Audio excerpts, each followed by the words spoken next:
Globe Telecom currently requires most users to visit an official Globe store or authorized service center when transferring an eSIM to a physical SIM.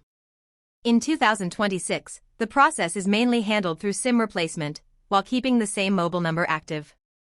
Before visiting Globe, prepare the important requirements first. These usually include a valid government ID, your Globe mobile number, access to your eSIM account details, and proof of ownership if requested by the staff. It is also recommended to make sure your number is still active and capable of receiving OTP verification messages. Users should open the GlobeOne app and confirm that their account is properly logged in before starting the transfer process. This helps verify account access and makes troubleshooting easier if activation issues occur later. After preparing the requirements, visit the nearest Globe store or authorized Globe service center.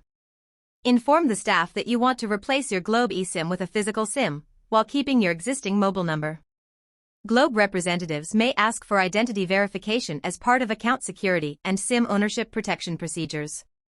Once verification is completed, Globe will issue a replacement physical SIM connected to the same mobile number currently assigned to the eSIM.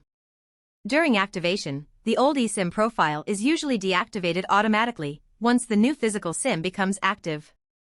Insert the replacement SIM into your phone and restart the device. Activation may take several minutes, depending on network processing and system updates. After the signal appears, users should immediately test calls, text messaging, mobile data, and OTP delivery to confirm proper activation. This process is especially useful for people switching from eSIM-compatible devices, like newer iPhones, to phones that only support physical SIM cards. Globe can normally transfer the same number without requiring users to change contacts or accounts.